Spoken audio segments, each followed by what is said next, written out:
think we're live. I think we're all good. Hello, everyone, to the Kindle MMA full card. And fuck, dude, I already stuttered. I already fucked it up, didn't I? Here we go. Try again.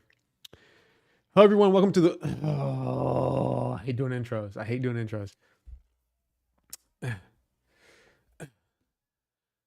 Well, hello, everyone. Welcome to the Kindle MMA full card prediction and breakdown for UFC 300. I'm going to go through the entire card. This is also a live stream, so if you do want to join the live stream when I do these will be every Monday/Tuesday. So if you want to hop in here and listen to me live, you can do that as well. Fuck, bro, this is tough.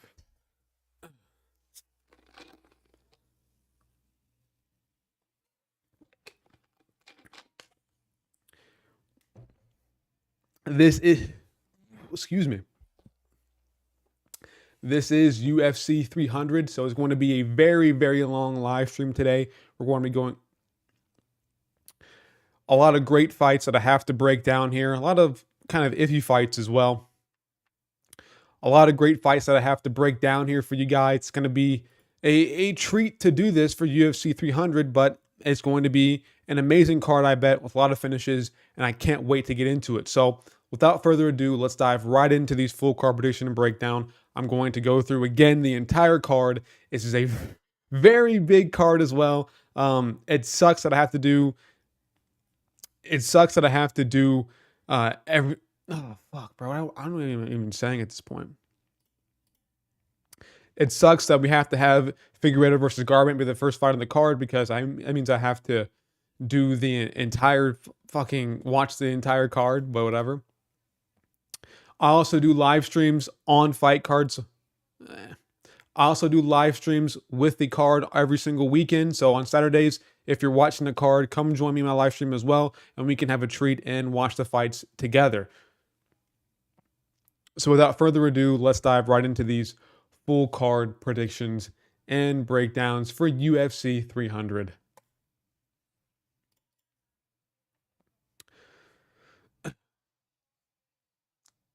So starting off with our first fight on the card, the early prelim opener is going to be Deiveson Figueiredo versus Cody Garbrandt, which is a crazy prelim opener. This is going to be a crazy fight. I don't know why it's a prelim opener and not Bo Nickel versus Cody Brundage. These guys are probably, those two guys are probably the lowest rated guys in terms of ranking value. So we have two former champions bring the prelim opener, which is what Dana White promised us. It is what it is at this point. But when it comes to this fight, I'm taking Figueiredo. Cody Garbrandt here's the thing about Cody Garbrandt. Is the fact that Cody Garbrandt went through, I think, one of the most traumatic experiences ever in a UFC career. This guy was a former champion. Obviously, he beat Dominic Cruz, if you know who he is. And then he went on an absolute bum streak, getting finished by pretty much everybody. It was one of the most terrible downfalls you can have. And I just don't like Cody Garbrandt when it comes to his mindset. And maybe you can argue the fact that, you know what, he's on a 2-fight winning streak right now. He beat Brian Kelleher by KO. He beat Trevin Jones. But that Trevin Jones fight was one of the most sus things I've ever fucking seen in my life.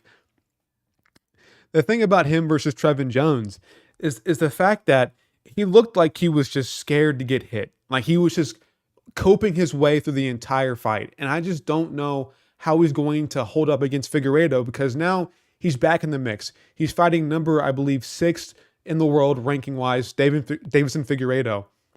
He's fighting number 6, Deiveson Figueiredo.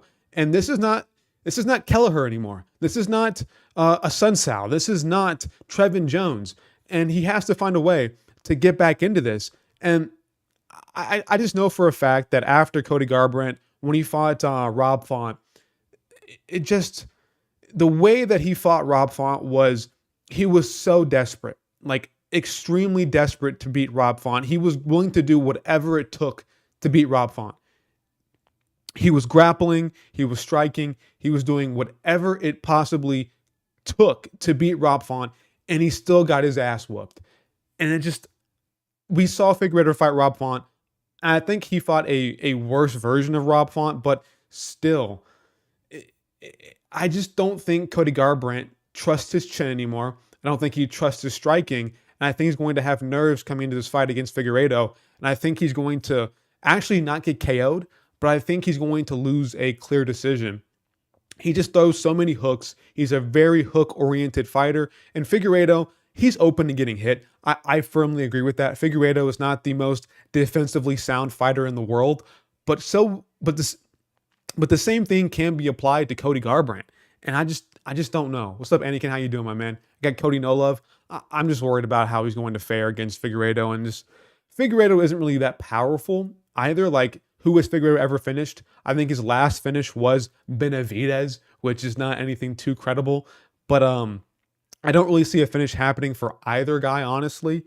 But I think Cody Garbrandt is going to be more skittish than he but I think Cody Garbrandt is going to be more skittish than he was against Brian Kelleher. He's going to be kind of similar to the way he fought Trevin Giles, or Jones, sorry, not Trevin Giles, Trevin Jones, where he just is coping his way. He's using footwork. He's trying to be flashy, trying to, you know, get loose. Like the entire fight versus Trevin Jones was him trying to get the cobweb shaken off. Like he was trying to make sure that, like, I think in Cody Garbrandt's mind, if he lost to Trevin Jones, he was done. His career is over. He was getting cut from the UFC. He was losing a lot. Like, it would have significantly killed his ego if he lost to Trevin Jones, and all that pressure was on him. And I feel like there's going to be a similar level of pressure against Figueiredo for Cody Garbrandt. I think we're going to see him go out there and just not be as active, not be as willing to trade in the pocket with Figueiredo. I think he's going to be, again, just on the outside, scooting back. And I think if that's the case, I think we're going to see Figueiredo just find the shots that he needs to find. I don't think he puts down Garbrandt. Maybe he can put Garbrandt down at one point, but again, Figueiredo has fought, I think, better competition. I think fighting Brandon Moreno all of those times has made him aware of his holes in his game. And I know that Figueiredo is also 36, but I think fighting at bantamweight is a way better weight class for him. He was struggling to make weight so bad in flyweight, but now I think he's moved up. I think he's more confident I think he's more confident than what he's ever been. And I think Cody Garbrandt is still lacking that confidence, especially when he's getting back into the rankings again against Figueiredo. There's more pressure for Cody Garbrandt here than Figueiredo, in my opinion. And I really just don't think Cody Garbrandt is going to get it done. So I'm taking Deiveson Figueiredo by decision here. I just see him just beating up on a scared Cody Garbrandt. What's up, Norman? Cody. Listen, I want Cody to win.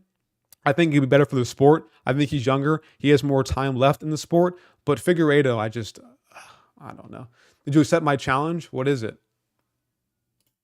What was your challenge? I'll check real quick.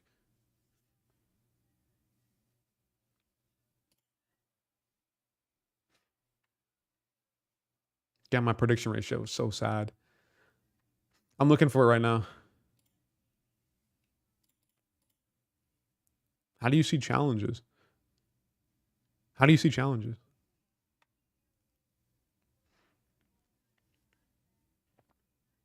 My picks, my post. This is you, right? You're Clovis 79. Odd little site. I know. It's not the best, it's not the most organized, in my opinion. No exquisite chair? Okay. Accept your challenge. Is it this challenge and fantasy game? Did you already do one though? If Moreno Legman can finish Figgy, then Cody Heavy Hand certainly can. I think Cody would be more nervous than what he's ever been. On a big card, he looked so scared to fight against Trevin Jones, man. I still won already. Why is it not showing up then? Oh, here it is. Oh, it's right, it's literally right here, top of my screen. I'm a fucking bot. Accept.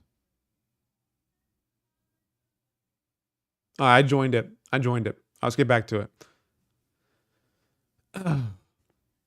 I've done a ton of research for this card too, man. Like I've done a ton of research. I have notes on my phone that I'm gonna bring up later for the main and co-main, or sorry, the main and feature fight because Gaethje Holloway. Oh, we'll get to that. We'll get to that in a second, bro. I am still on the fence about who I'm going to pick between Gaethje and Holloway. All right, let's get back to it. Get back to it. Got it. Wait, there's more challenge. Okay, I already accepted the invitation.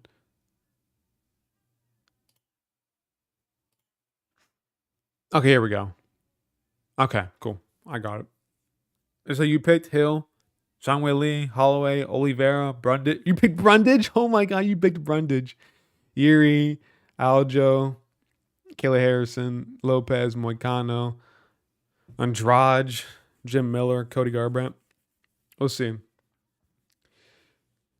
Yeah, no, I saw Holloway shorts, Norman. I saw Holloway shorts. I didn't see all the shorts though, but I saw Holloway's his Hawaii shorts, which is pretty sick. They look I could like them a lot.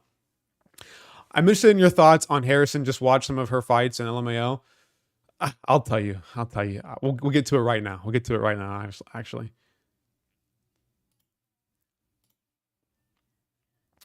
it's a good thing I don't gamble on athletes. You should gamble. I'm kidding. All right, get to it. All right, but we move on up the card here to Bobby Green versus Jim Miller. Now, will Bobby Green be the same person ever again? That's the issue, right? We don't know how Bobby Green's going to be anymore with his chin after he got pretty much murdered by Jalen Turner. That's pretty much how it goes. And it's like, can he take a punch from Jim Miller, who is still powerful in his career, man? Like, I know he's 40 years old, but this man can still crack at lightweight. And I just don't know how he's going to take a punch anymore. So it's all dependent on, can Bobby Green take a punch from Jim Miller? And the thing about Bobby Green, right, is that he might actually no. Let me rephrase that. Jim Miller, the thing about Bobby Green, right, is that he struggles with defending takedowns. Like whenever somebody is offensively grappling with him, he kind of stops his whole output. And I don't think Jim Miller will not shoot a takedown in this matchup. Like I think Jim Miller has the capability of shooting a takedown on Bobby Green.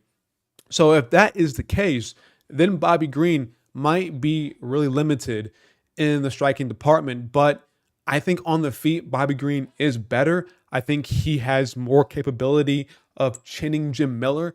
It's just the fact that will Bobby Green be the same person ever again? Like ever again? There's there's very few times where people get chinned and like, okay, their chin's gonna be fine. It happens. It is what it is. But Bobby Green took like how many unanswered shots from Jalen Turner? That was one of the worst stoppages in UFC history. I am pretty hell bent on believing in that. I just don't know how he's going to be. So with that being said, I'm going to take Jim Miller by decision here. I guess maybe by KO. It could be a possibility he could KO Bobby Green because again, his chin is just not fucking there. And if it still is, if there still is something left of Bobby Green's chin, then maybe he can win this. But it just worries me. Miller does have the power advantage up to Bobby if he wants to fight on the inside. It's dangerous. Exactly. Because Bobby Green is an outside fighter. Like he fights on the outside. He's a counter shotter or a counter shot artist would be the better grammatical way to say that. But and Jim Miller has power, man. He can still can crack it at 40 years old. I'm just worried about Bobby Green's chin. And I think Jim Miller, he's again not as good as he used to be, but he's still very experienced. So is Bobby Green, to be fair. But I think Jim Miller just has the power advantage, and if some way he finds a way to get Bobby Green to fight on the inside, I think Jim Miller probably chins him as well. But I'm gonna take decision because I can't bring myself to pick Bobby Green losing by KO, and that hurts my soul. So I'm going to take Jim Miller to win, I guess by decision, bro. Decision. Miller is winning. Miller is winning. Green chin. Miller is winning. Green's chin is questionable and coming back 4 months after that KO. Yes, 4 months. It's only been 4 months, which is not enough time to recover from that. I mean, almost death sentence Jalen Turner gave him. Coming back 4 months after that is actually pretty insane. I think Bobby Green needed like at minimum half a year, 6 months, and even that's probably too soon. Like he probably needed like a whole year off of the sport, if I'm being for real with you. I don't think he should come back 4 months later after almost dying in the octagon. Let's be real here.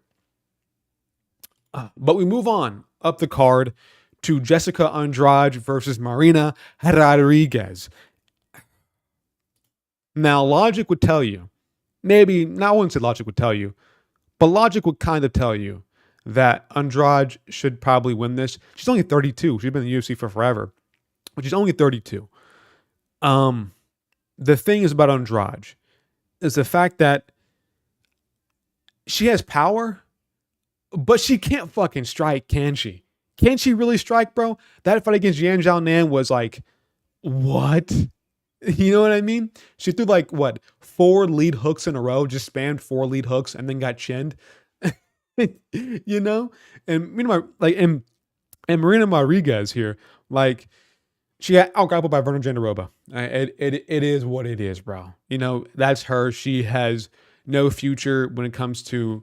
Never mind. I won't say that on you. I won't say that. I will just get fucking in trouble. But the Amanda Lemos finish was kind of a late stoppage, bro. Let's be real here. When Rodriguez fought Lemos, she got hurt by Lemos, but she was still on her feet, standing TKO. It was a really late stop. I mean, a really bad stoppage. Early stoppage is what I mean to say. Really early stoppage. So it's like, and the thing about Rodriguez is that she's actually pretty good. Like she can definitely strike, and she beat Yan Zhao Nan for one. So that's saying something. And I mean, KOing Michelle Watterson Gomez, it is what it is. But Andrade, man, you let Aaron Blanchfield outstrike you. We just saw Aaron Blanchfield not have much on the feet versus Fiorat. It is what it is. Again, that Yan Zhao Nan KO was abysmal striking. And KO and Mackenzie Dern, she can't fucking throw a punch. She's not very good on the feet. I don't think you should be happy with KO Mackenzie Dern. You should KO Mackenzie Dern, of all things. I'm going to take Marina Rodriguez. Excuse me, bro. I can't say her name properly. I'm going to take Marina Rodriguez here to win this by decision.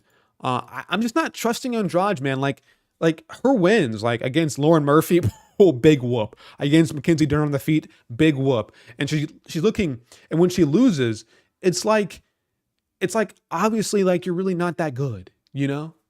You know? You know? Say it for what it is. This is a bathroom break. This is a bathroom break. I'm not going to lie. I probably won't be watching this fight. I'll probably skip it for a little bit. You're supposed to KO Larson. Blanchfield did not strike shit. But she made Blanchfield look decent on the feet, bro. Like she had something with her, you know? You know? Andrade will KO her worse than Lemos beat her bitch ass? Really? Andrade's fight IQ has taken a severe dip now. I agree. She spanned 4 leaping. That's what I was saying earlier. She spanned 4 leaping hooks, then got clipped by Yan. Horrible. I know. Can you got any interesting videos coming up? I'm working on some things, man, Norman. I won't spoil anything though, but I'm working on some things. Got some things coming your guys' way. All right. But yeah, again, I'm taking Rodriguez here by decision. I just don't like the way Andrade strikes now. And her grappling is really not good either. So I think Marina Rodriguez should win this one by decision. But moving on, up the card to Jalen Turner versus Renato Moicano. Now, I saw some people pick Moicano. And honestly, Moicano, you can't make a good argument for him. You can make a good argument for Moicano here. Like, we saw Jalen Turner get outgrappled by Matt Frivola, by Mateus Gamrot. Like, one thing Jalen Turner does lack in is just fighting grapplers in his takedown defense. And Moicano has really good offensive wrestling and good jiu-jitsu. But it's the fact that Moicano looked like he was breakable, like he was chinnable, like he could get fucked up on the feet by Drew Dober. And Drew Dober is a good striker, but he's short, he's stocky, he has short arms. And Jalen Turner can, I think, crack. Like, I would pick Jalen Turner to beat Drew Dober. Actually, no, I wouldn't, because Drew Dober, when it comes to people of the same, people who look similar to Jalen Turner, Drew Dober typically beats. So, you know what I mean? But I think on the feet, when it's on the feet, Moicano looks like he can get fucking hurt. And Jalen Turner, he's the biggest weight bully in the sport. This guy's 6'3" with a 75.5-inch reach at lightweight. He's bigger than everybody at lightweight. He's the biggest lightweight on the fucking planet, in my opinion. This dude's massive, and he's really rangy. And it looks like Moicano, who's 34 years old, bro can get chinned. Bro can get chinned. And he had to resort to wrestling to beat Drew Dober. And Jalen Turner, even though his hold is grappling, he's still like capable of defending takedowns. You know what I mean? Like Jalen Turner has a hole in the ground when it comes to getting taken down, but he can still defend takedowns pretty decently. Like it's not a surefire given that Turner's going to get taken down by Moicano. You know? Like, I don't believe this is a total mismatch. That, okay, Jalen Turner is for sure getting taken down. He has no takedown defense. You know what I mean? You know what I mean? Turner looks average against any grappler. True. Again, that's his hole. That's his hole. And he looks better against grapplers. I agree, Cranium. But it's the fact that I think he's just a big weight bully. And Moicano looks like he's hittable, he's chinnable, and he can get put down by Turner. I'm going Turner by KO. KO.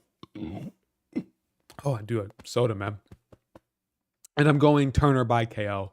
I think he wins this in the first or second round. I think he finds a 1-2 down the pipe and he chins Moicano. Or maybe Moicano goes for a takedown.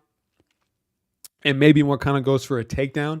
And we see like a knee or an uppercut or something from Jalen Turner that I think hurts Moicano. And then it's a TKO on the ground after he gets hurt. So that's what I got. Moicano was cooked. Turner by one punch KO. Turner is very lengthy compared to Dober. And that's why I think it's a tough matchup for Moicano, because I think Dober has a little bit better takedown defense than Jalen Turner. But I think it's not that far apart. Not that far apart, in my opinion. Then Turner beats Dustin? Maybe. Then Dustin beats Islam? Okay. Well, I didn't realize Turner was a 7-fight loser. That is one thing you can argue about how Moicano can win, is the fact that Jalen Turner has 7 losses on his record. Lost to Luque in the past. Lost to Gamrot. Lost to Dan Hooker, which is Dan Hooker and Moicano fight very differently. But I think losing to a washed-up Dan Hooker is pretty sad. So if you want to justify picking Moicano, that's a perfectly reasonable argument to make, that Turner couldn't beat Dan Hooker and he couldn't beat Gamrot, and it is what it is, you know?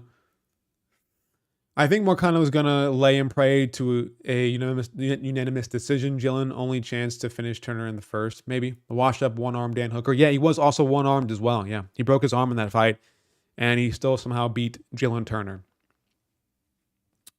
All right, but I'm taking Jalen Turner by KO round 2. I don't see Moicano taking Turner down. He possibly can, but I think it's going to be later in the fight when he takes him down. Dober had bad takedown defense. I agree. But it wasn't like abysmal, you know what I'm saying?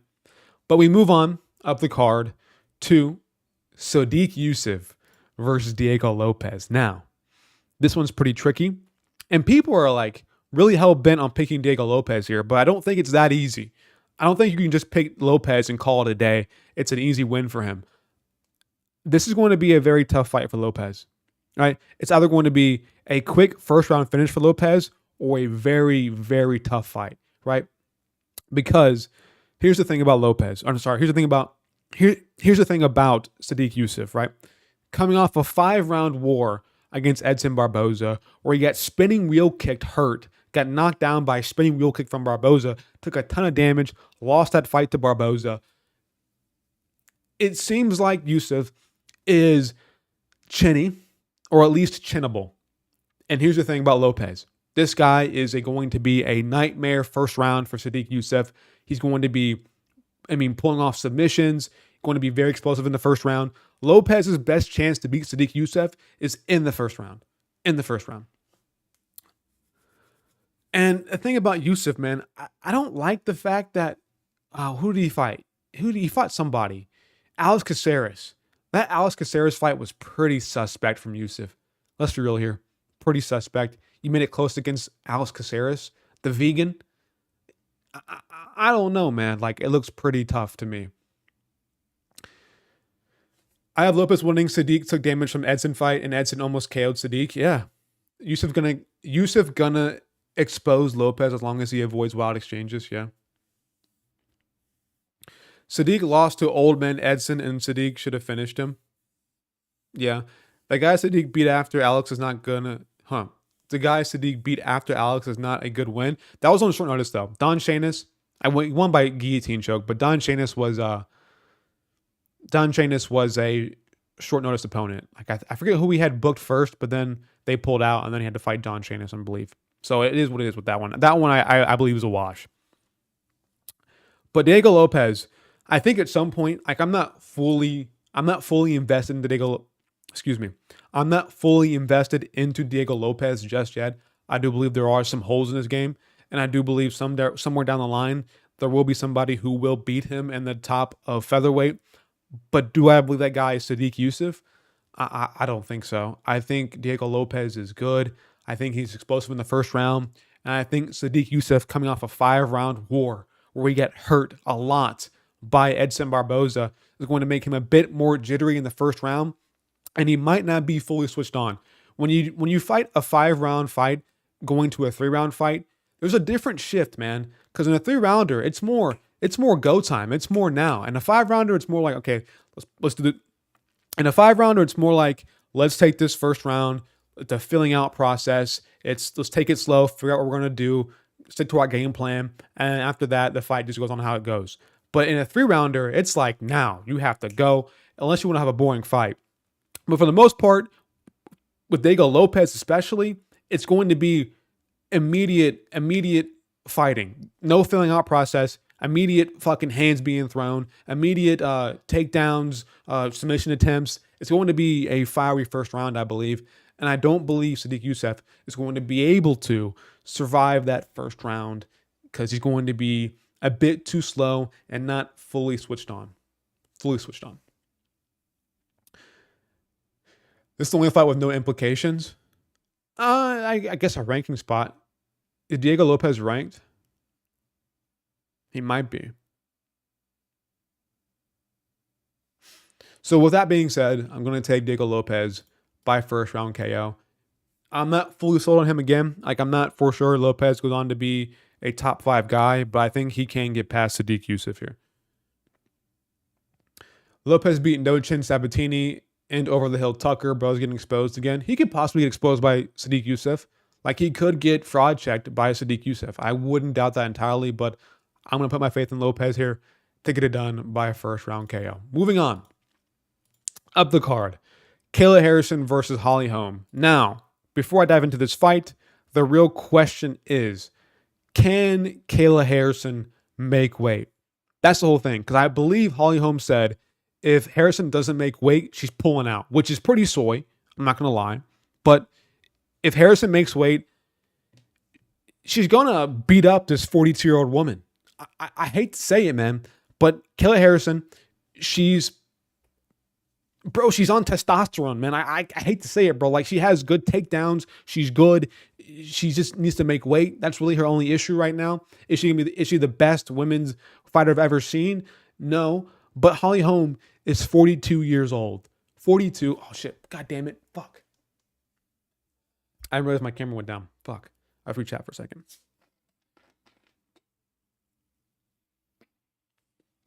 Harrison, in her last relevant-ish fights, is a copy-paste Gelatin Almeida.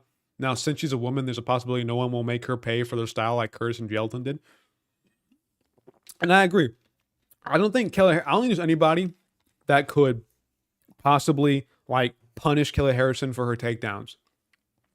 And she's pretty athletic, bro. Let's be real here. Like, I forget her credentials, but she has some good credentials to go along with her.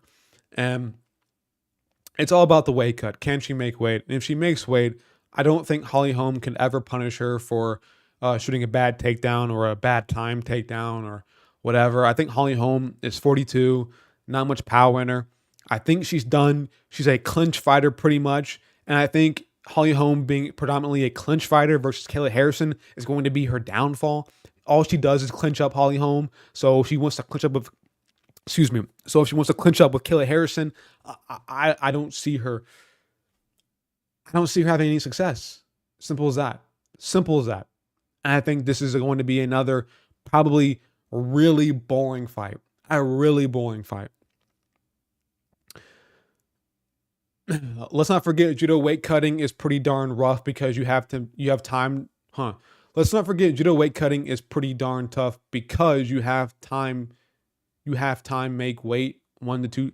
You have to make weight 1 to 2 times a month, which is pretty crazy. Holly can't use her new style in this fight. I agree. So she's not completely boned. Yeah.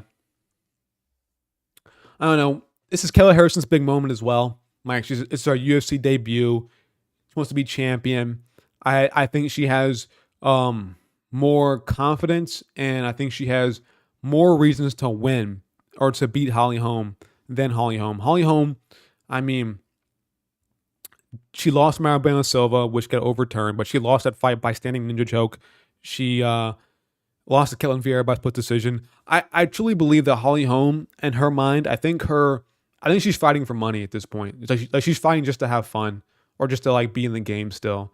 And I think Kayla Harrison actually has title aspirations here. And I really think Holly Holm loses to her. I think Kayla Harrison is just going to be too athletic, too physical, too big for Holly Holm. And Holly Holm's whole clinch style won't be enough to do enough damage to get a win over Kayla Harrison. This will be a boring fight. It will be mainly Kayla Harrison in the clinch or having top control over Holly Holm. That's how I see it. I live Holm if she wins. It's the perfect retirement at 40. Yeah, 42. At 42. Holm should retire if she loses, for sure. Kayla may handle her in the clinch. I agree. Cyborg real petty for that one. Whatever. But I'm officially, excuse me. Goddamn, I'm burping. But I'm officially taking Kayla Harrison by decision in a really boring fight. Really, really boring fight. Moving on up the card to Calvin Kattar versus Aljamain Sterling. Now, I was originally thinking Calvin Kattar here. I was like, you know what? Calvin Kattar probably gonna get it done. Aljamain Sterling on the feet is pretty suspect, but I thought to myself, why has Calvin Kattar been out for a year and 5 months, a year and a half, pretty much? Why has he been out of the sport? He basically, I think he broke his leg in 2 places. He badly fucked up his leg. Like really, really badly fucked up his leg. And it's like, when you're defending takedowns against Sterling, who does have good takedowns, I know his striking is pretty sus. And if you want to pick Calvin Kattar, you have a good argument for the fact that Sterling, he has really bad boxing defense, and Calvin Kattar is a fucking boxer. To the name, he is the boxer or a boxer. And it's like, I don't know, man. Calvin Kattar's 36, not healing the same that he used to when he was young, coming off one of the worst injuries that you could have in the sport besides an Achilles tear. We'll get to that in a minute with the main event. Aljamain Sterling, he had a really tough time making weight at bantamweight. Now he's moving up the fight at featherweight, so that weight cut's not going to be as bad on Aljamain Sterling. We might see a more improved, a more fresh Aljamain Sterling than we've ever seen. He's taking his time moving up to featherweight here. I don't know. Can Calvin Kattar, just blast a 1-2 on Sterling's chin and put him out cold? For sure. But I just don't know if he can defend takedowns like a single leg from Aljo. And one thing about Aljo, right, is that Aljo doesn't have amazing takedowns. We never seen Aljo have a fucking crazy blast double leg. But one thing Aljo is really good at is getting the back. And I think we're going to see a more stiff, a more stable, I wouldn't say stable, a more stiff, we're going to see Calvin Kattar not use as much footwork that we normally see for him. And I think him being a boxer, heavy on that lead foot, I think we're going to see Aljamain Sterling just go for a single leg, probably not get it, and then we're going to see Sterling go for the back, get the back, body triangle, locked in, easy peasy, lemon squeezy, and we're going to see him just route the round. I think Kattar is smart enough and good enough to not get choked out by Sterling. But this is kind of like I view this in a way. I kind of view this fight as Aljamain Sterling versus Corey Sandhagen. Besides all the shit that Sandhagen does, you know what I mean? Like I view this as an Aljo versus Sandhagen, but just a less dynamic Sandhagen. And I think it's going to be the same way. And we're going to see Aljo go out there, just really pressure Calvin Kattar backwards, and then go for a takedown, not get it, go for the back in a scramble, get the back, because that Aljo can get pretty much anybody's back in a scramble. You know?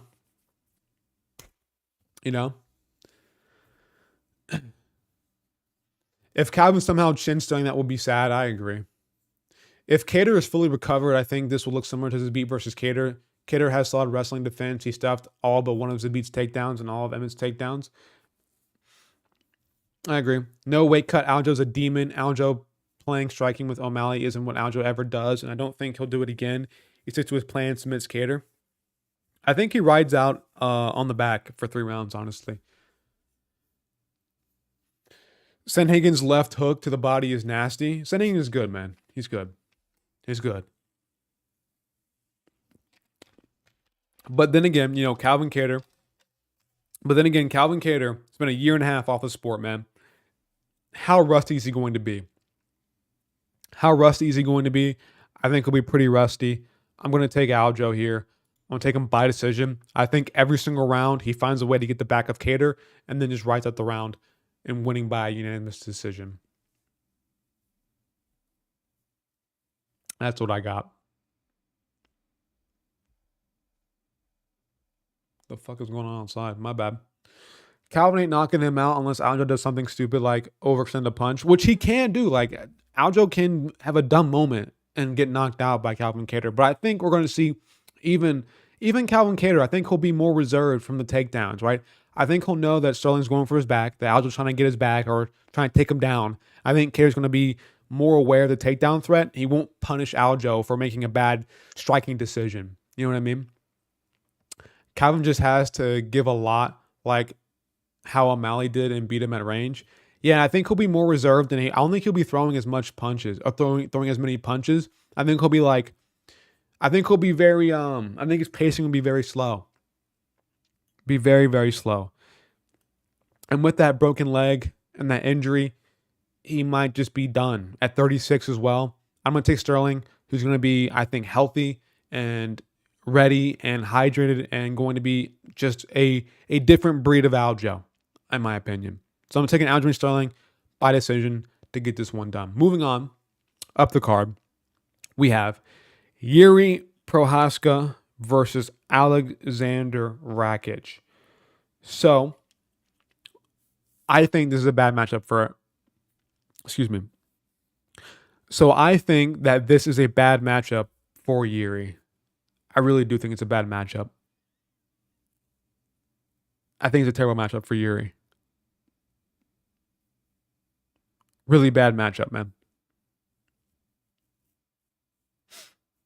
Jiri, you have Jiri. Now, it's been a long time since we've seen Alexander Rakic back in the octagon. It's been pretty much almost 2 years since we last seen him. And one thing Jiri really struggles with is the fact that he doesn't defend leg kicks that well. And I know it's Alex Pereira, but Alex Pereira was chewing up his legs really, really bad. Like really, really bad. And if you looked on, excuse me, bro, I can't stop drinking freaking drinks, man. Stop it. I'm doing it. Whatever. And if you rewatch that fight between Jiri and Pereira, you saw Jiri like grimace a lot. Like he was really not liking those leg kicks. And he took like 10 of them maybe in that first round. I forget how many he took, but he was like grimacing. He was limping a little bit, switching stances. Like he was really hating those leg kicks. And one thing Rakic is really good at is landing really powerful, loaded up, heavy leg kicks. I think we're going to see Rakic go out there and just destroy the legs of Jiri Prochazka and beat him that way. That's just how I see it. Like Rakic can fight on the back foot. Like he's good on the back foot as well. And Jiri Prochazka, his main thing is pressuring people. Like he pressures everybody. He pressured Pereira. And Pereira is, a guy who people don't want to pressure, but he was pressuring Pereira backwards. He pressured Glover backwards. He pressures everybody backwards. And I don't think any of those guys that he fought that that he's backing up are designed to fight on the back foot. I don't think Pereira is designed to fight on the back foot. I don't think Glover is designed to fight on the back foot. I think Rakic is designed to fight on the back foot and just spam heavy ass leg kicks. And that's the issue with Yuri. I think this is a bad style matchup. I think we're going to see Rakic go out there and just fight on the back foot and just spam the fuck out of his legs, inside, outside, heavy leg kicks, keep him at range, not get tagged by his unorthodox style, just find a way to just, his legs. It's the best way that I can put it, man. Best way that I can put it. And brother Alex has the best leg kicks. I mean, yes, but I think in general, like Yuri just, like if you watch that fight, I don't think Yuri could like defend a single leg kick, man. Like at least I know it's Blachowicz, right? But Blachowicz at least could check a few leg kicks of Pereira. But Yuri just doesn't defend any leg kicks at all. Like he just doesn't defend leg kicks whatsoever. Now, I don't mind you guys picking Yuri. I don't think Yuri's a bad pick entirely because again, Rakic has been out of the sport for almost 2 years now. But he's still 32, still in his prime. He kind of wasted the majority of his prime. And I think Yuri can go out there and maybe he can chin him, possibly. Maybe. You know what I mean? Because, like, again, Rakic did lose to Volkan Ozdemir, but that was 4 years ago. So it's like there are holes in the game of Alexander Rakic. But I just don't think Yuri, man. I think he struggles with leg kicks a lot of the time. Low kicks are just not for him.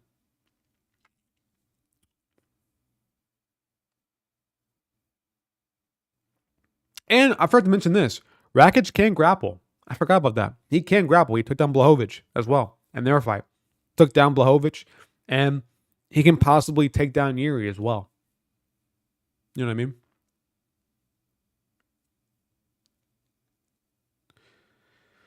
Even never seeing Rakic fight, I'm going Yuri. Rakic is good, man. Like Rakic is actually, I think he has potential to be like really good at light heavyweight. Honestly, if Rakic beats Yuri, I say he beats Ankalaev as well. You know?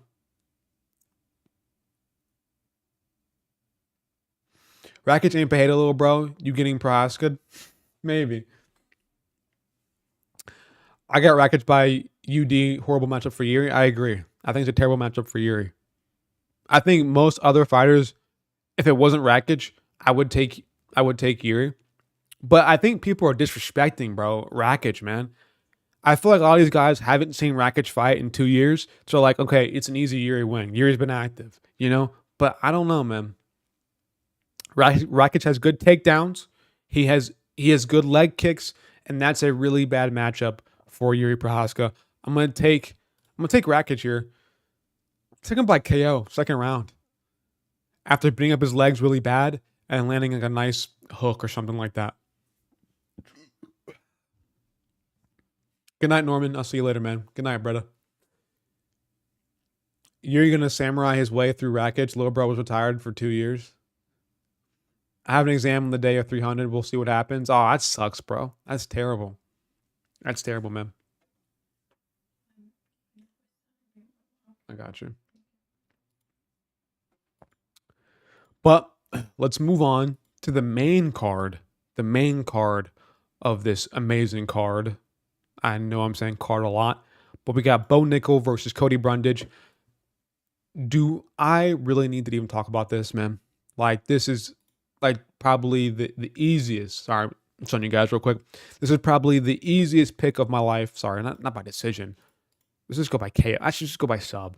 Let's go by sub first round. Bo Nickel. This is a gimme matchup. Look at the odds.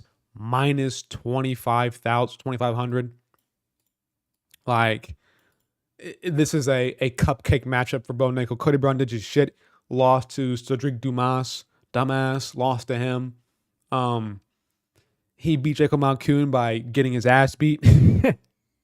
Pretty much. Zach Reese. Okay. Slam KO. Cool. Whatever. Not good. He's just not good. He's just not good. Brundage is being fed to the wolves here. I think Bo Nickel gets this one done. He's meant to beat guys like Cody Brundage. The UFC knows he's meant to beat guys like Cody Brundage. This is, again, a cupcake matchup. This is going to be an easy win for Bo Nickel. I won't dive too deep into this because it's one of the locks of the card. If I get this fight wrong, if somehow Bo Nickel loses to Cody Brundage, I'm retiring from YouTube. I'm done. And I put that on everything. If Cody Brundage beats Bo Nickel, you will never ever see Kendall MMA ever again. Ever again. I will full retire from MMA for sure. I am that confident. That confident Bo Nickel wins. That confident. So yeah, Bo Nickel wins by submission round 1. He wins by whatever way he wants to win. KO, TKO, round 1, sub, even decision. I think he wins by whatever. Gets down Bo Nickel, gets down Cody Brundage, takes him down, subs him, or just ground TKO, whatever. Maybe on the feet as well. He has power on the feet. He can do it by whichever means he wants. Moving on. Up the card to my boy, Charles Oliveira versus Arman Tsarukyan. Listen real quick here. These little up-and-comers at lightweight ain't got nothing on the top 5. I don't care if Arman Tsarukyan KO Beneil Dariush better than Oliveira. I don't give a fuck about that. Listen here real quick. Tsarukyan got almost dropped, almost rocked, almost finished by Joaquim Silva, man. Joaquim Silva. And what is Joaquim Silva? He is a bootleg, a Walmart brand Oliveira. And Oliveira is out here. He's going to smoke Tsarukyan in the first round. He's going to fucking stuff all his takedowns. He's going to uppercut finish him, flying knee him. He's going to just make Arman Tsarukyan his little boy. And I am firmly on that. I don't care about Tsarukyan. Yes, maybe he has good grappling. Maybe his grappling is comparable to Islam Makhachev, who's the champion. But guess what, Tsarukyan? You don't know Oliveira like I do. Oliveira is my boy, my favorite fighter, my lover. He's my everything in this sport. And you won't take it away from me. You won't ruin my happiness. And I will be damned if I ever pick anybody besides Oliveira. It's going to be Oliveira to win this fight over Tsarukyan. Okay, no, let's be real here. Tsarukyan can win this. He can beat Oliveira. He can take him down. He can hit him on the feet. And he's I would say, another bad matchup for Oliveira. Guys who can hurt him on the feet and then not be scared to go to ground with Oliveira are really bad matchups for him. I think any pure striker is a good matchup for Oliveira, but I think Tsarukyan has the capabilities of hurting Oliveira on the feet and then going to the ground with him and probably subbing him, just like how Islam did. However, I think that Tsarukyan is just nowhere near the level or has nowhere near the striking defense that Islam has, right? So I think we're going to see Oliveira go out there, do the same thing he always does. Go out there, jumping front kick to the face. Go out there, get into the clinch early, land knees to the body, hurt the body of Tsarukyan. Do all those things that he normally does. Put a ton of pressure on Tsarukyan, and we're going to see him crumble. We're going to see him crumble because Tsarukyan does not have the high level defense and striking that Islam has to make him pay for his aggressive style. Just doesn't have it. He got hurt by Joaquim Silva again. Joaquim Silva is a off-brand Oliveira. I think we're going to see Oliveira go out there and just put it on him from the jump, jumping front kicks, knees in the clinch, hooks, head kicks, whatever Oliveira wants. He's going to overwhelm Tsarukyan and then eventually put him down by a left hook right on the button. The same punch that Joaquim Silva landed, besides this one, is by Oliveira, and it's going to put him down and put him out. Simple as that. I'm taking Oliveira by round 1 KO. He's going to put this wannabe top 5 in his place. This wannabe Dagestani in his fucking place. This Armenian. He's going to put him down and prove that Oliveira is illuminated by God. Whew. That was a hard one, man. Cool. That one got me a bit winded.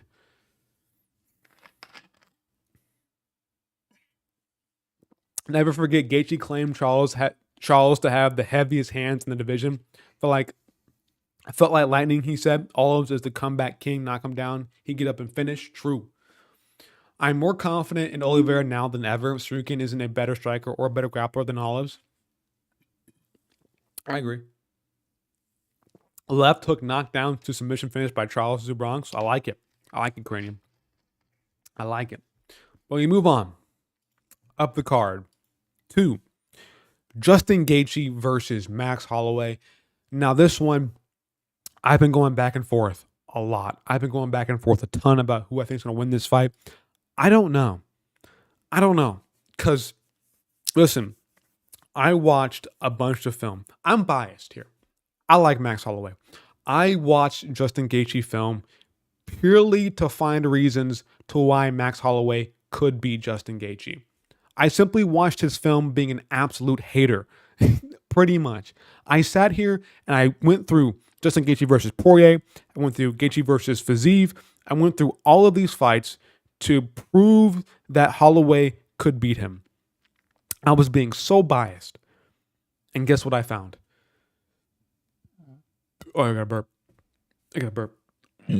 Sorry for the cliffhanger. Oh my God. Guess what I found? I didn't find much. I think Holloway, even though he has worked his game around defending leg kicks, is still very open to leg kicks and low kicks and calf kicks. If you watch that Yair Rodriguez fight, he was getting his leg chewed up that entire time. Obviously, Volk was able to take advantage of kicking his legs a lot. Like, Volkanovski made him his bitch by kicking his legs in the first fight that they had. Like, Holloway has a really tough time defending low kicks. However, to counter that argument, Holloway, even though he does get hit a lot by leg kicks, they don't really seem to affect him too much. But this is up a weight class against a stronger, bigger, more powerful Justin Gaethje. You know?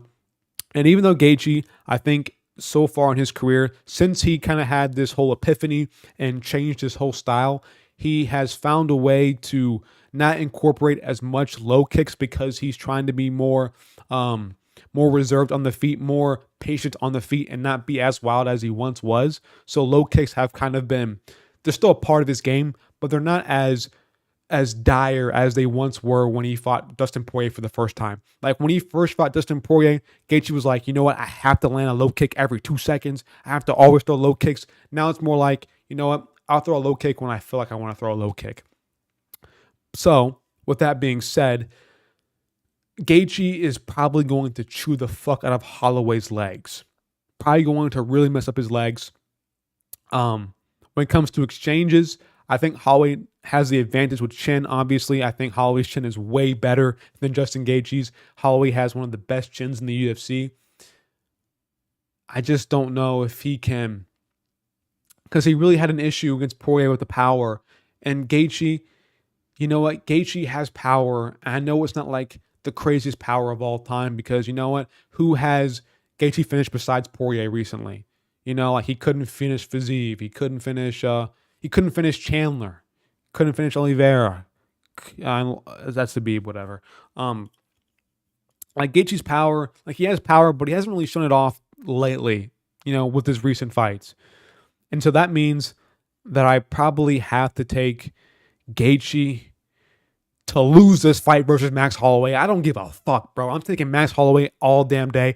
Holloway's going to go out there. He's going to absorb everything Gaethje gives him. He's going to go out there and just put on a different kind of pace, because Holloway has some of the best cardio in the UFC. And Gaethje, I know Gaethje trains at Elevation. I know he trains at what's the team? He trains at Team Elevation. My bad, I'm an idiot for that.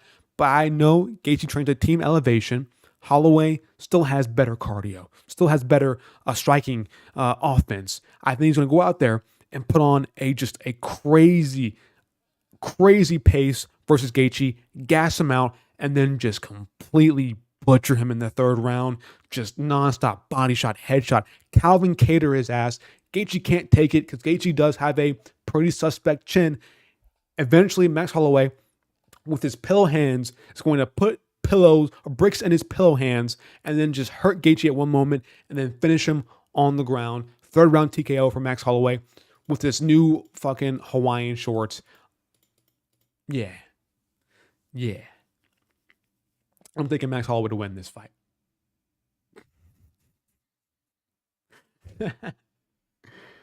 Oh my god.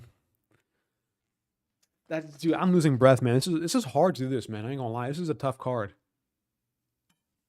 This is a real tough card. Real tough card. The last time you underestimated someone, you got sent flying across the octagon by olives. True. Holloway third round ground and pound. Holloway has been rocking and putting dude out. Jordan Zombie, Arnold Allen. True.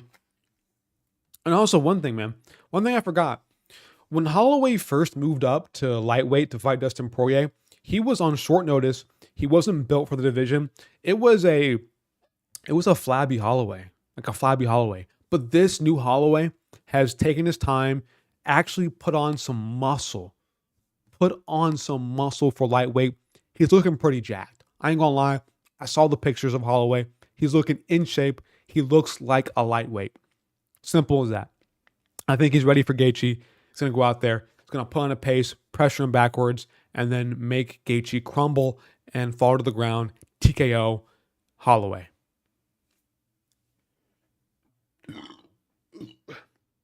Holloway's insane pressure was getting to Poirier, and Gaethje famously falls under pressure. I agree. That's why I'm picking him to win by fucking volume, bro. Just volume his way through Gaethje. But we move on. Weili Zhang versus Yan Xiaonan. This is all I got to say about this fight. This will be a quick one for you guys. Listen, go back. I want you guys to watch that Color Esparza versus Yan Xiaonan fight. She had nothing. Zero. Nada. Nothing on the ground. Got obliterated by Color Esparza. And if you're telling me that Weili Zhang can't do the same thing to Yan Xiaonan, you don't know MMA. I don't know. Weili Zhang is athletic. She's powerful. She's built for the division. She's built for a woman in general. She is strong. She's been grappling a lot recently. She was training with Henry Cejudo for a long time before she fought, I believe, Rose Namajunas in the rematch or somebody. No, I believe when she fought Color Esparza, she was training with Henry Cejudo. So she has good grappling. Again, she even out-grappled Color Esparza, submitted her. She beat Amanda Lemos. She beat Amanda Lemos by grappling as well. Like, she's a good grappler. And Yan Xiaonan is just no grappling. Beat Mackenzie Dern by decision, majority, split decision for her. Beat Andrade. Andrade is dog water. Let's be real here. I just firmly believe Weili Zhang should get this one done by submission. First round, second round, third round, whatever round you want. Pick a round. She probably gets it done earlier than that, you know? I don't think anybody really beats Weili Zhang for a long time here. For a long time. And arguably, like when Zhang Weili, when she fought Namajunas in the second fight, she arguably won that fight, man, by grappling. Arguably won that fight. That could be arguably be a robbery, honestly. She arguably beat Rose Namajunas in that second fight, in that rematch. Simple as that. Simple as that.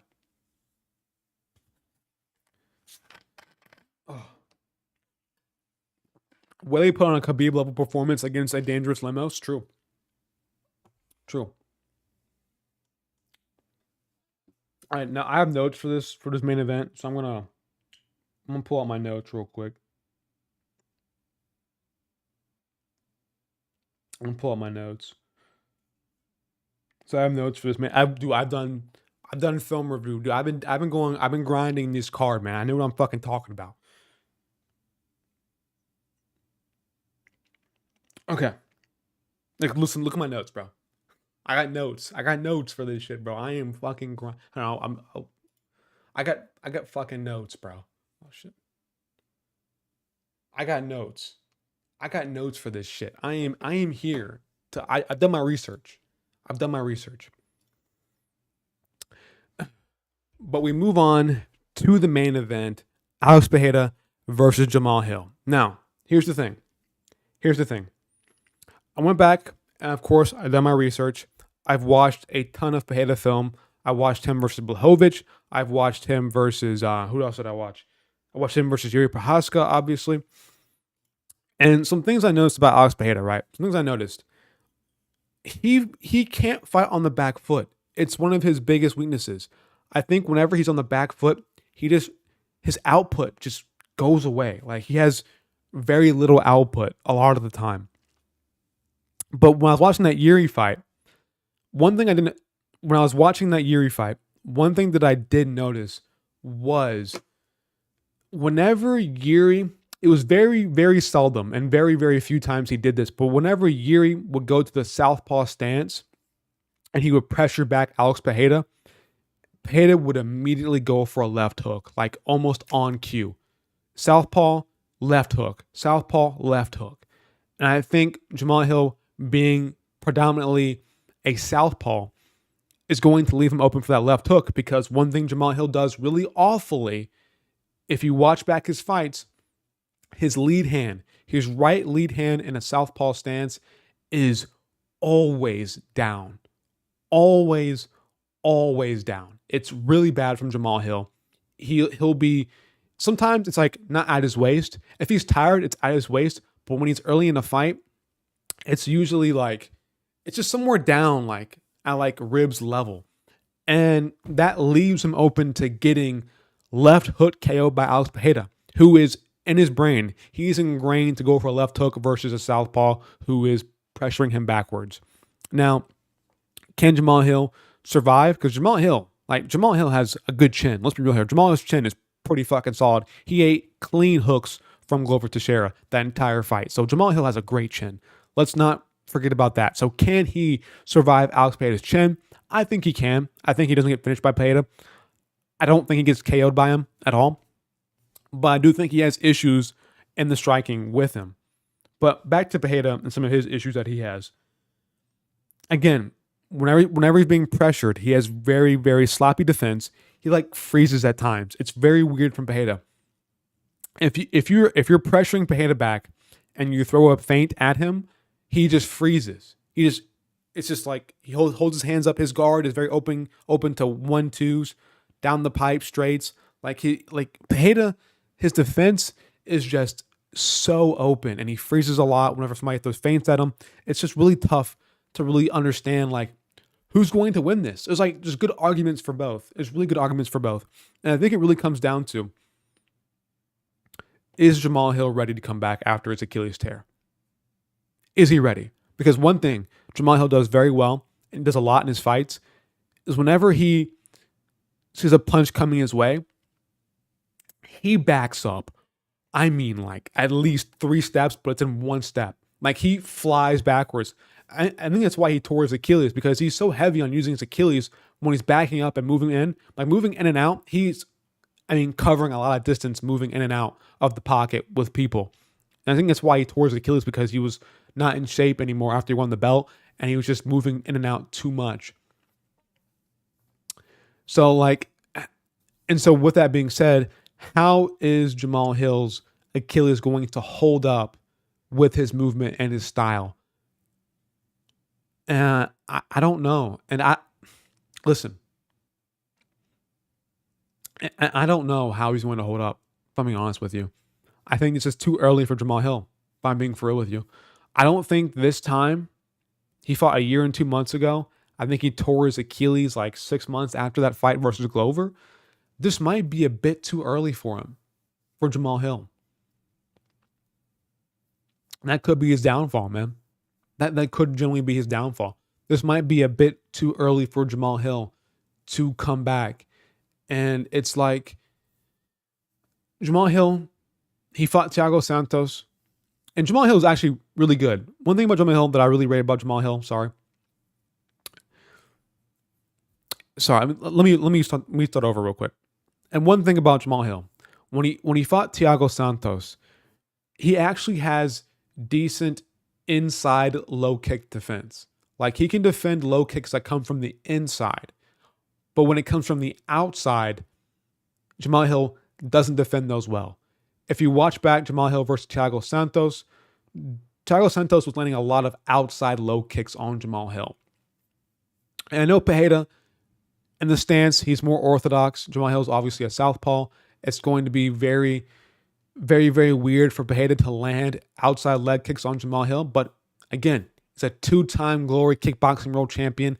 I believe Pereira can land outside leg kicks on Jamahal Hill if he wants to. I think it's possible for the two-time kickboxing champion to land outside leg kicks on Jamahal Hill. I'm sorry. It is what it is, you know? But it's just tough, man. I think Jamal's Grand Champ will give Pereira problems. He will keep pushing forward, which is possible. I don't know. Hill went to one of the best doctors in the world. He went to the doctor Aaron Rodgers went to, and he came back. But we still haven't seen what Aaron Rodgers look like. Like, I agree, like, he probably went to one of the greatest doctors ever. But we haven't seen Aaron Rodgers yet back on the field, you know? Like, how good could Aaron Rodgers be after that Achilles tear? We have no evidence to say that, okay, Aaron Rodgers is a new man now, you know? Well, he wasn't throwing kicks when Izzy and Yuri was southpaw. No, he threw kicks against Yuri when he was southpaw. But it was like, Yuri went southpaw like for like 2 seconds, bro. Because he was eating so many leg kicks, you know? Like, Yuri rarely ever went southpaw in that fight. A few times he did. But it was like literally for a second. Izzy, he destroyed Izzy's legs, though. Like he forces you to go southpaw. Right? Like, he forced you to go southpaw. And Bruno Silva was giving Pereira issues who was southpaw. Yeah. I was confident in Hill when this first announced, but I'm more nervous in his defense. That's how I felt. I was like, Jamahal Hill probably beats Pereira with his 1-2 straight punches down the pipe. I think Pereira has really bad boxing defense. I think Jamahal Hill can expose him for that. But the more I watch film and try to study both of these guys, the more I'm leaning towards Pereira. I think Jamahal Hill just really struggles with the fact that he leaves his lead hand down too much, and he's coming off an Achilles tear, which is, for his footwork, he based all of his movement on using his feet. Like, Jamahal Hill's footwork is not good. Like, it's not good footwork, but his in and out movement is so athletic and springy that I now know why he tore his Achilles, because he was out of shape after winning the belt, and he was fighting like how he normally fights, and his Achilles just wasn't strong enough to hold his newfound weight up, pretty much.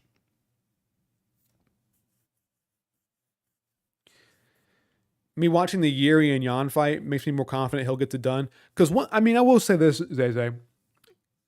I will say this.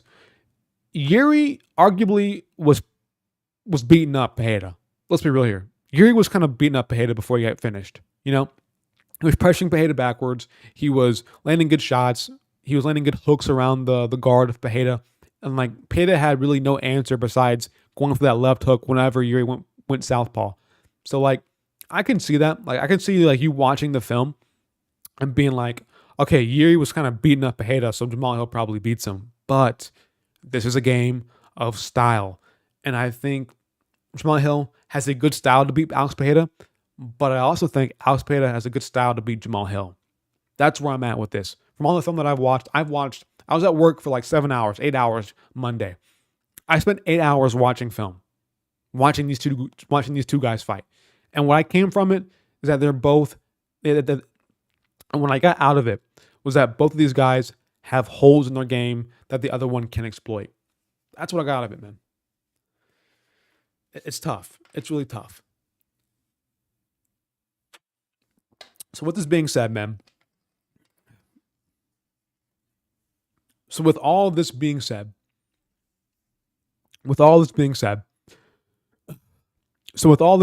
sorry, I'm going to take Pereira. I might regret this. Again, to me, if I had to be totally honest with you guys, I am 50.1% in favor of Alex Pereira, and I'm 49.9% in favor of Jamahal Hill. That's how close it is for me. That's how close it is for me, bro.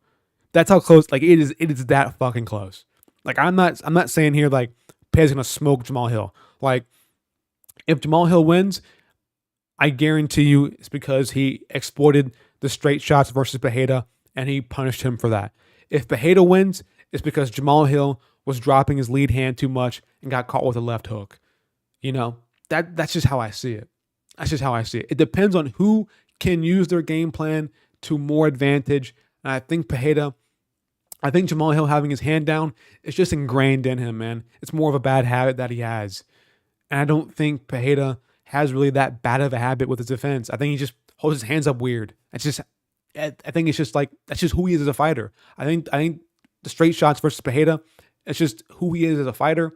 I think Jamahal Hill has a hole that can be exploited by Pereira, and it's that left hook. So now the real question is, do I think Pereira's going to win by finish or not? I'm going to go no. I'm going to say Pereira decision.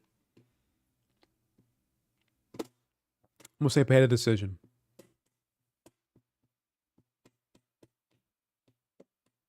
Yeah, we'll go with that. Dang, bro. I respect that. I don't know. I just can't see Hill getting knocked out. Me neither. That's the thing. I don't really see Hill getting knocked out. Like, I think his chin is good enough to hold up. But will he lose rounds based on leg kicks and jabs to the body that Pereira does a lot? Pereira loves doing jabs to the body and leg kicks, and those can win him rounds alone. You know what I'm saying? That alone can win Pereira rounds. Just outlanding Jamahal Hill with the leg kicks and the jabs to the body can win him rounds.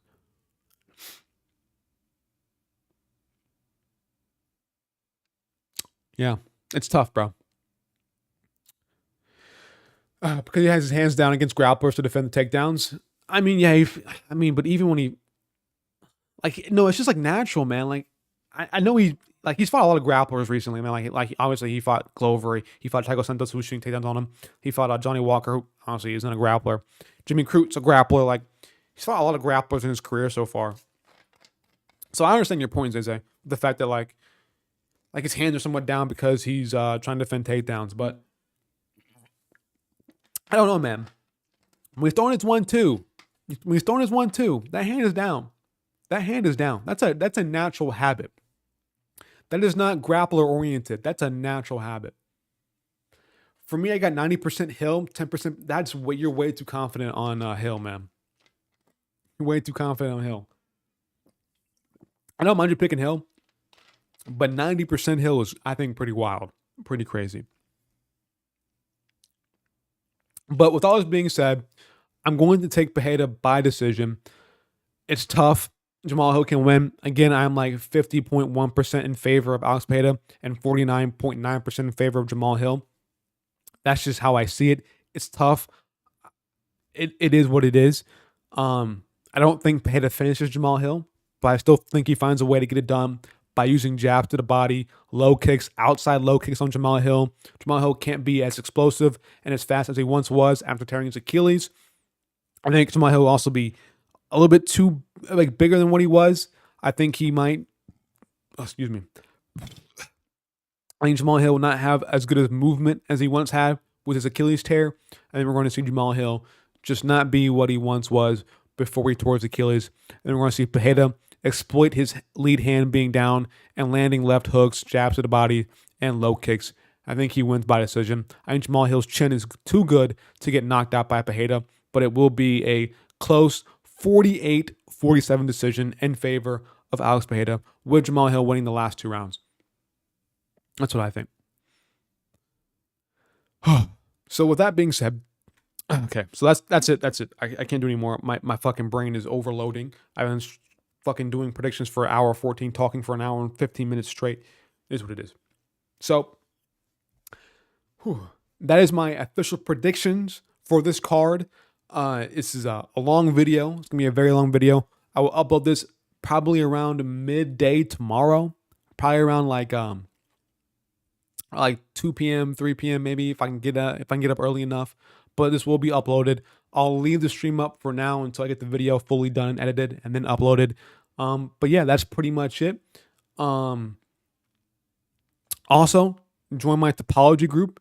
If you want to join my group, I didn't fucking finish the picks. God damn it. If you want to join my topology group, it's right here in the description. If you want to compete against me and other people in my group, then you can submit your picks as well into that and then compete against us. Sorry, I kind of fumbled that. But yeah, that's pretty much it. Like, subscribe, bell icon for notifications. I'll see you later. Peace. Holy fuck, bro. Okay, I'm good. That shit is, dude, doing videos on YouTube is actually fucking stressful, man. No lie, that shit is hard.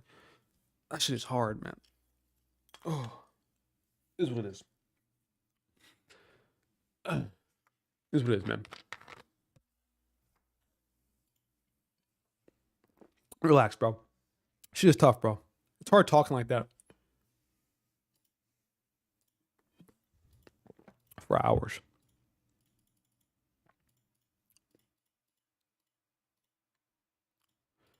I go through and like redo this.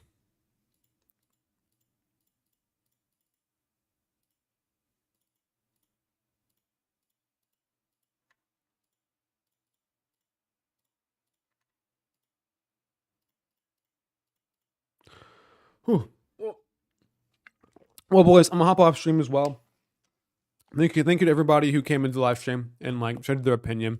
Actually, a pretty good stream for me today. I ain't gonna lie. Like you guys actually came out, you guys were hyped for this. So I appreciate everybody. I appreciate you, Zay. I appreciate you, Cranium. I appreciate you, Proper Lad. I appreciate you, Norman. I appreciate you, Anakin Skywalker. I appreciate Broke. I appreciate you, Zay. Smiley Face as well. Appreciate all you guys. Sorry I wasn't as chat oriented today, but again, it's a prediction video. I have to stay on track. But I'm out here, guys. See you later. Peace.